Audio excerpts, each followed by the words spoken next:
Hey guys, it's Christina Cimorelli. Welcome back to my second channel. You probably know me from my main channel, Cimorelli, the band I'm in with my sisters.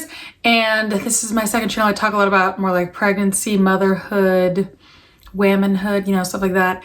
And today we're doing a girl talk Q&A. I already filmed this video and I'm filming it again because I got too heated in the first one. And I was like, I need to chill. So I'm refilming it. I think this one will be better. So let's jump in. So I asked you guys on my Instagram to ask me your girl talk questions. And there are a lot of questions about like pregnancy, periods, trying to get pregnant, which by the way, when I got my period back after having Barrett and I decided like, okay, I think I want to start like intentionally trying to get pregnant soon. I reached out to Modern Fertility. I was really interested in their hormone tests and I was like, I want to figure out how my hormones are postpartum. Like things seem kind of crazy. So I reached out to them and actually they are the sponsor of today's video, which I'm so excited about because this is relevant to anyone who has a period and has hormones. This is relevant to you. If you want to get pregnant now, if you want to get pregnant later in the future, this is relevant to you. So I'll talk about that more later, but you're going to want to hear it. Okay, so I asked you guys on my Instagram, Christina Sim, to ask me questions, so let's jump in. Okay, I want to tell you guys these questions range from like teen to like my age 30s. I think there's something for everyone in here. I think it's pretty interesting, and a lot of the teen stuff still applies to you when you're older, and a lot of the older stuff will still apply to you when you're a teen, so we're covering it all. Okay, first question. I'm so scared of getting pap smears and internal ultrasounds. What are they really like? Well, first of all, I didn't know what an internal ultrasound even was, aka transvaginal ultrasound. I didn't know that existed until I had one when I was pregnant. It's like a wand they stick inside of you. I don't know what words I'm allowed to say on YouTube or if it's gonna like shut down my video. So I'm gonna have to like censor myself a lot, I feel. But in real life, I don't believe in censoring yourself when you're talking about the woman's body. That's my policy, is don't censor yourself at all. But yeah, on YouTube, I just have to censor because I don't know what I'm supposed to say.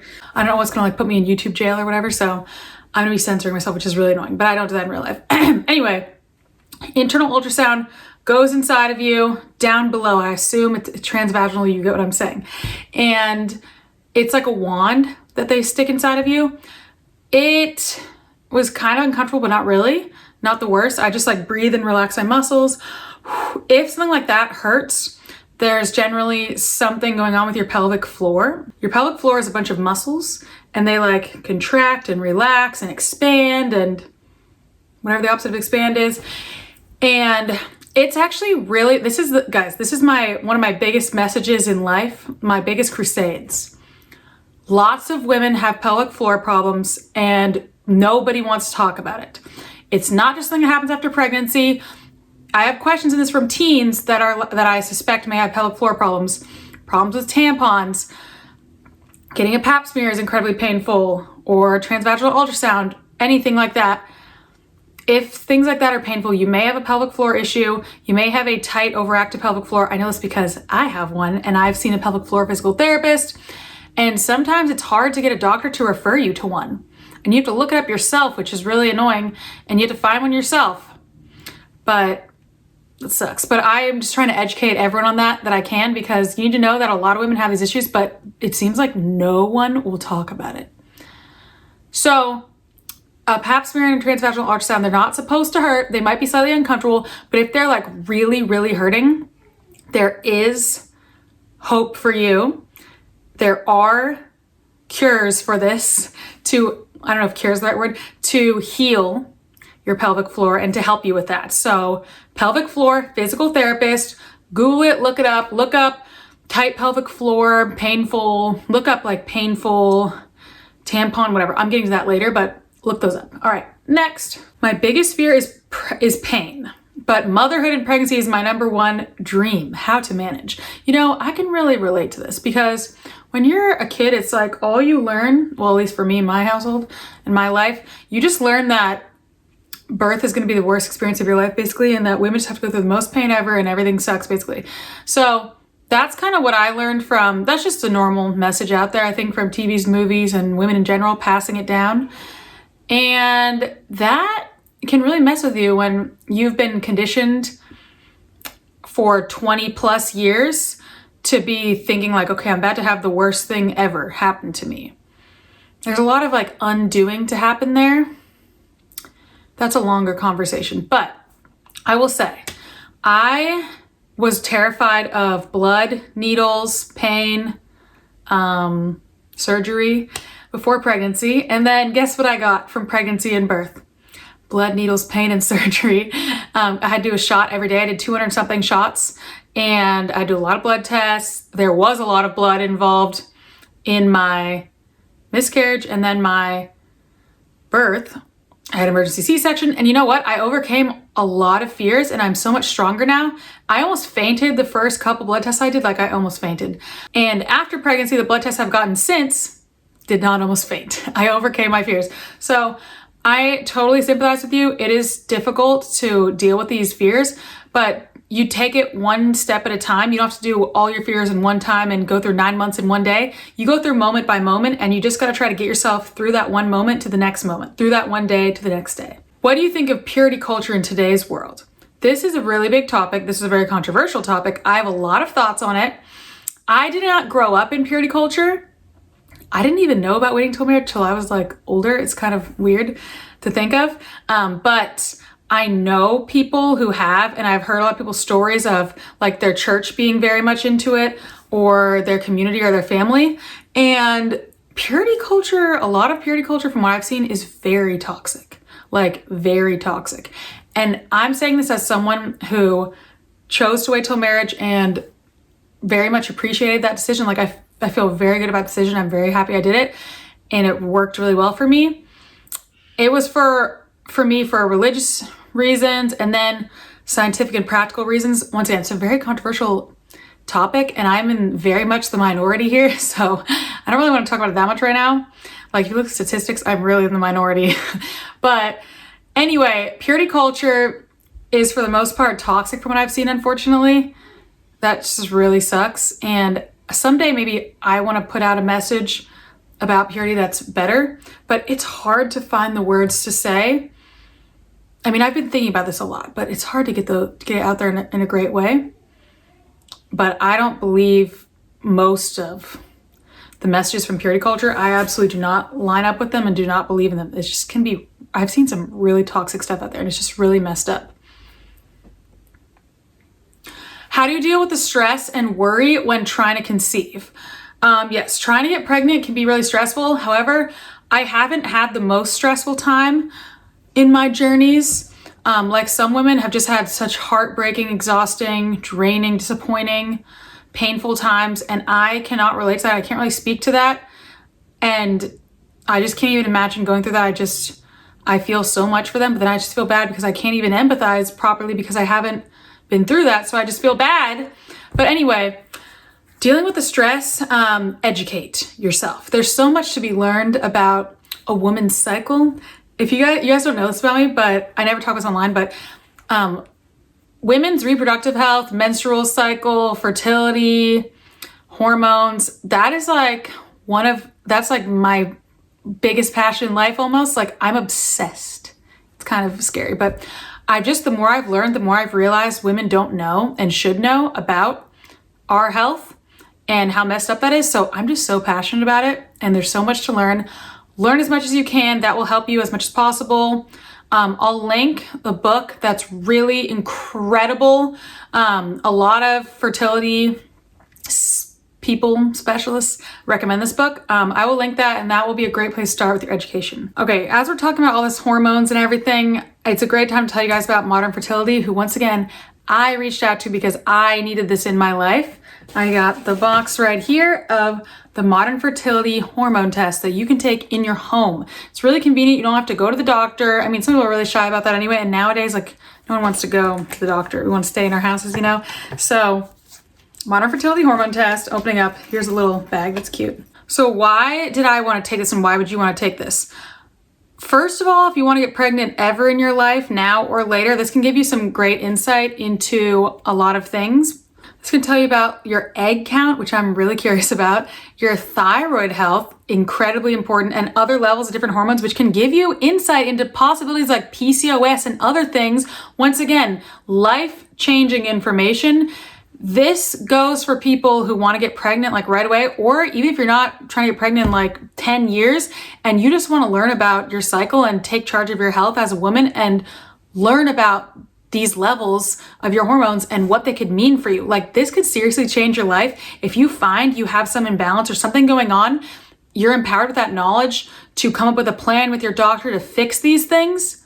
That can literally change your life. That's why I'm so passionate about this, and that's why I reach out to them, because I'm like, this is amazing. Now, you probably think like, what is that going to be, like $1,000 or more dollars? That's kind of what I was thinking at first. Like, I would never be able to have a hormone test on my own because it's going to be so expensive. Proactive fertility hormone tests are not covered by insurance and can be $1,500 or more. This is just $159, and you can use your FSA or HSA towards this. All right, so I want to show you guys. First things first, register.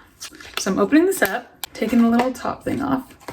Okay, so we have the whole kit right here for how to do it, and then they have their envelope right there, ready to be mailed off. Literally, you just follow the directions, do the test, mail it off, done. And the shipping is always free. I have to mention that. And guys, to be honest, $159 for this kind of information that, once again, I said could be life-changing for you. This is so worth it. This is so amazing. I'm so happy that this exists. I'm so passionate about this. I'm really glad I reached out to them. Now, the only time you can't use this test is when you're pregnant or breastfeeding.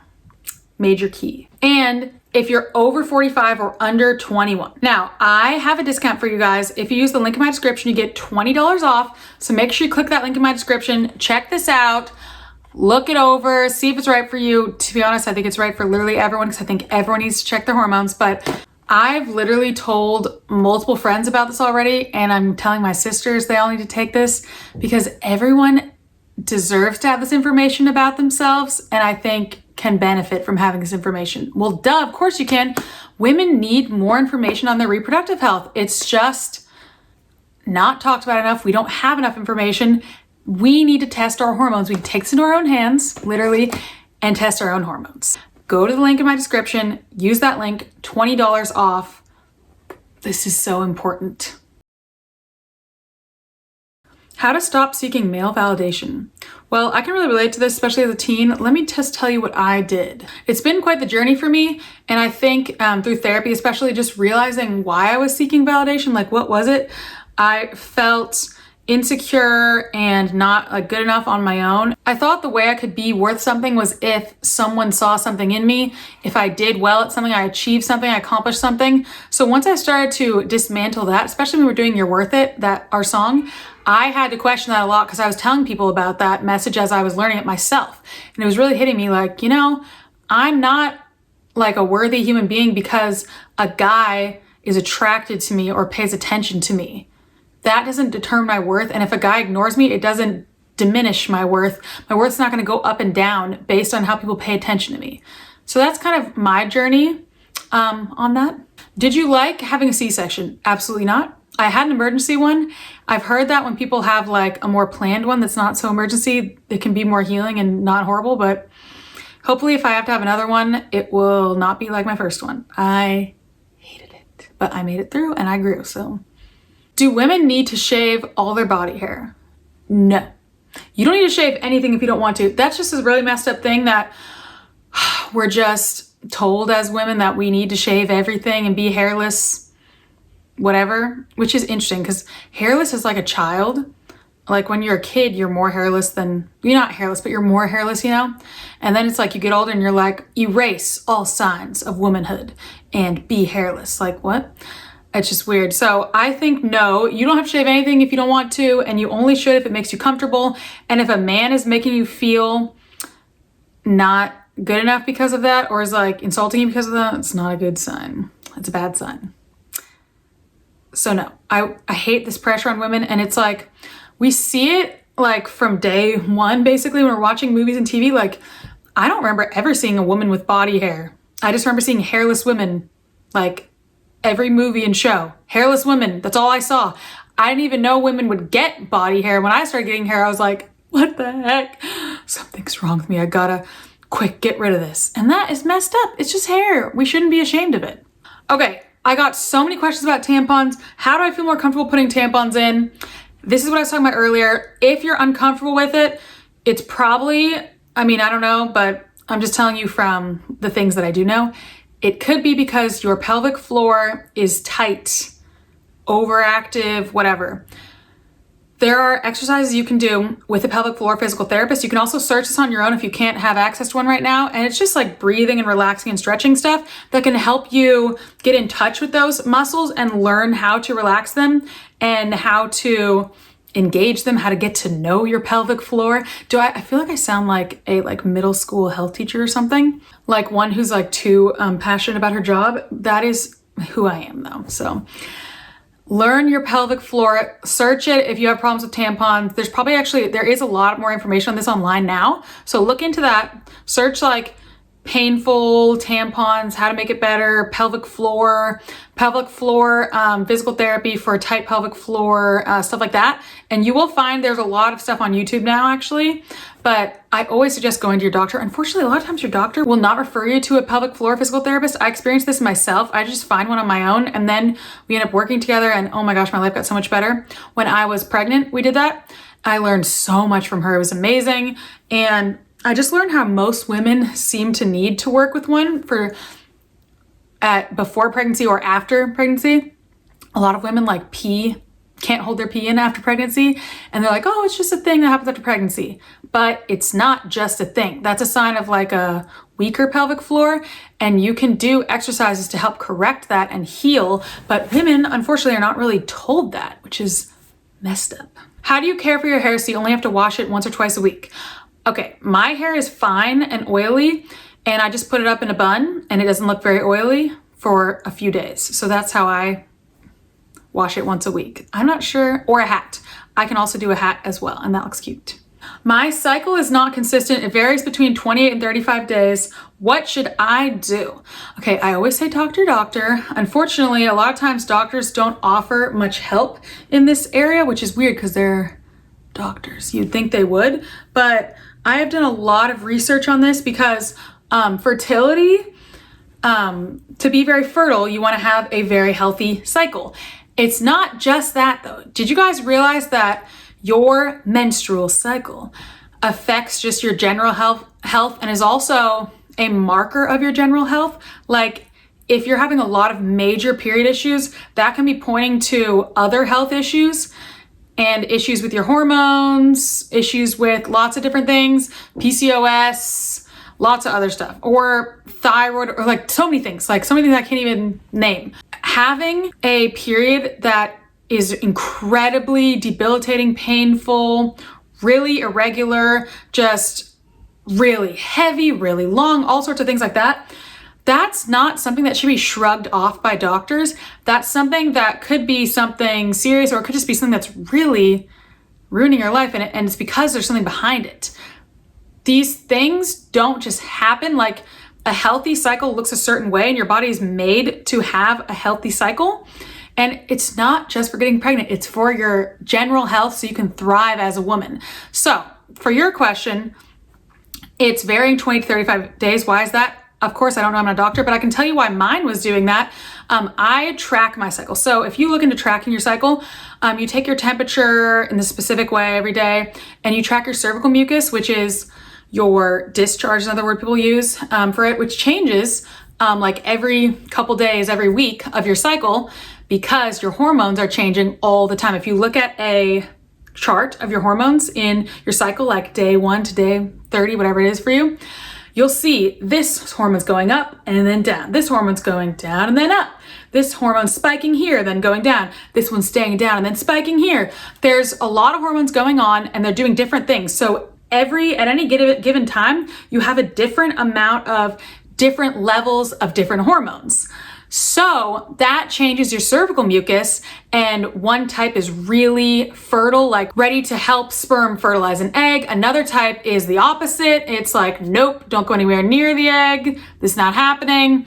And then other types are for different things, whatever. And basically, certain hormones will peak right before you ovulate. Ovulation is like generally supposed to be in the middle of your cycle. Basically, your cycle is in just two things. You might not have thought of it the way, but it's in like 2 phases. And the first half of your cycle, it's like you start bleeding on day 1, and then about 2 weeks later, things will happen with your hormones, and then an egg will be released, and that's ovulation. Then after you ovulate, about 2 weeks later, it's different numbers for different people, but there's general ranges that are healthy. And if you're straying outside of those, like too low or too high, it can point to different imbalances, different things going on with your hormones, which is really cool. Even your temperatures can tell you, like you may have low progesterone because of this, or you may have high estrogen because of this. It's really interesting. But anyway, the second half of your cycle is the egg has been released and everything's gearing up to get pregnant, fertilize the egg, whatever, or we're gearing up to shed the lining and start on day 1 again and bleed, right? So for me, when I was tracking everything, I was able to see my body trying to ovulate, but then not being able to ovulate. And your body will try to ovulate again if it doesn't ovulate. It will just keep spiking and trying until it does ovulate. And then when it finally ovulates, about 2 weeks later, you get your period. So your body could be like trying multiple times to ovulate, which has happened to me a couple times. I had some really stressful things going on. Your body prioritizes stress hormones over reproductive hormones. So if I'm super stressed and those hormones are going up, it will stop my reproductive hormones from getting to the place they need to be to release the egg. And it will tell my body, it's not a good time to release the egg. It's not a good time to get pregnant right now. Don't release the egg. Let's try again in like a week. For me, it was about a week later. So my body would try again, I would notice from my charting, and then I would actually have my period, and it would be about 7 days later than what it was before, which is kind of what you were mentioning, 28, 35.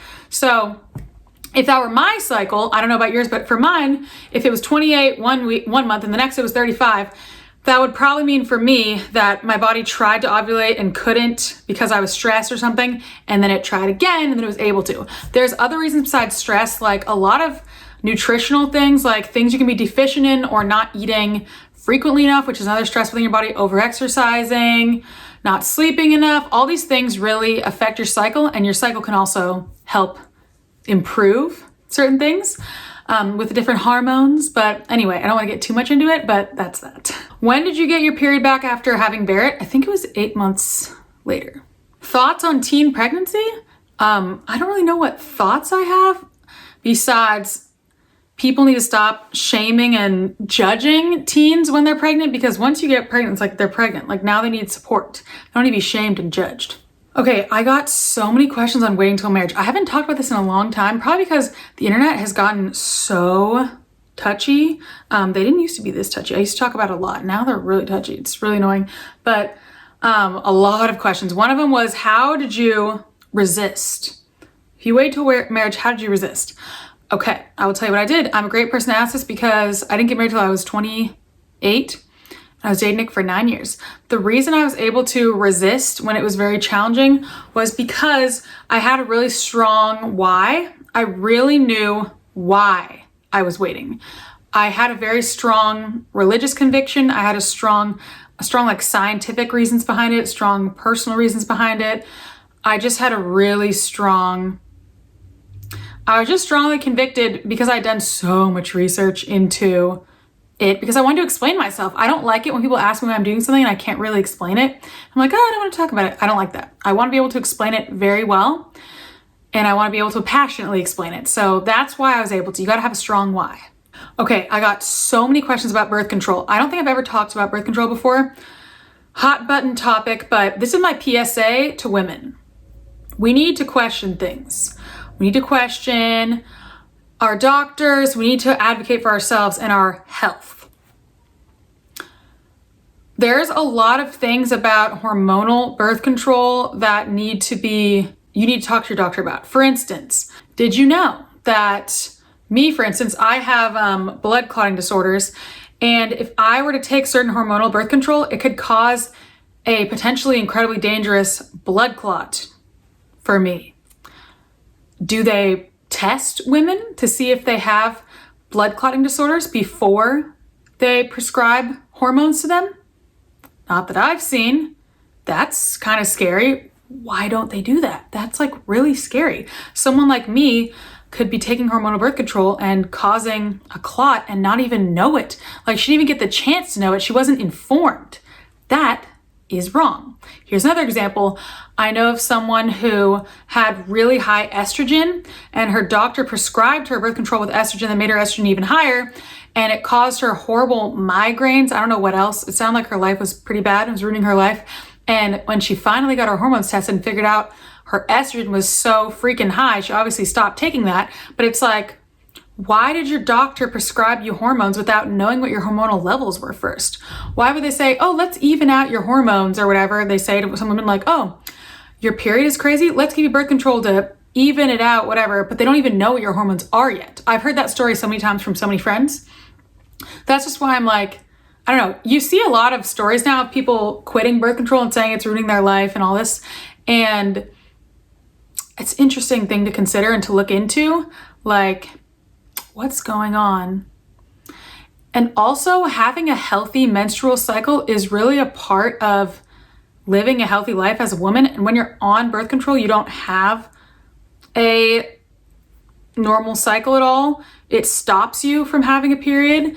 Even if you're bleeding, that's not a period, because if you were having a period, you'd be fertile, and the whole point of it is to not be fertile. So it stops your normal cycle and changes it to something else. And your cycle is a part of your overall health as a woman. So I don't know, it's really interesting, it's something to look into. But people are wondering, like, what do I do? What birth control are you on? Blah, blah, blah. I'm not on birth control. I will never be on it. Everything I've seen scares me from a scientific and health perspective, number one.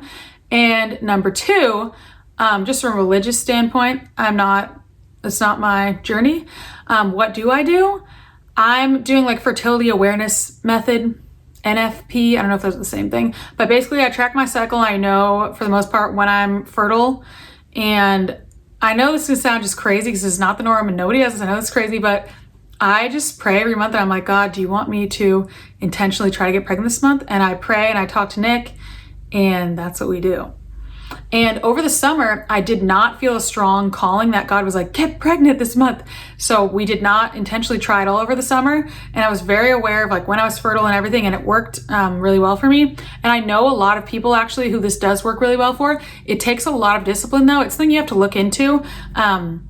People who practice it really effectively, especially there's just like this machine thing Cass was telling you about that I don't know what it's called, and you like test your hormones several days of the month, and it gives you a really in-depth look of how fertile you are, so you like really can know when you can get pregnant. And for people who practice this, there's a plane. For people who are really disciplined and practice this really closely, apparently it's very effective. I'm not someone who's incredibly worried about getting pregnant. I know a lot of people, most people are like scared of having more than 2 kids. They don't want to keep going after that. I don't have that view for myself. So I am on a different journey than your average person. So that's my opinions on this. I know it's a really hot button topic, and it's just, sometimes it kind of sucks being so like against the grain in the minority on so many topics. Like, ooh, it's like I'm talking to people and I know that 90 or 95% of them are thinking the opposite of what I'm saying, and it's kind of intimidating, but I'm trying to be respectful and share this with you and educate you as much as I can. So I just ask that people are respectful back. What's the best way to deal with period cramps? Okay, I never got really bad period cramps. I have heard in my research that if you're getting really bad cramps, it can be a sign of a lot of different things kind of going wrong. So it could just be a simple deficiency like magnesium or something. It's something you need to talk to your doctor about. But I have heard people having success taking magnesium and other supplements, but you gotta talk to your doctor about that. I have taken magnesium since getting pregnant, and through all of postpartum, I take it every single night religiously.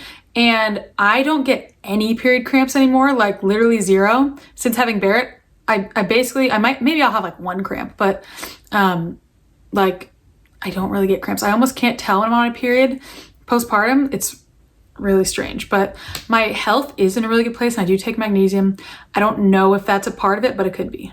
Okay, that was all the questions. I just want to remind you guys again to check out Modern Fertility. I highly, highly recommend you get your hormones tested, empower yourself, learn about your cycle. There's just so much women deserve to know about their health that we just don't know.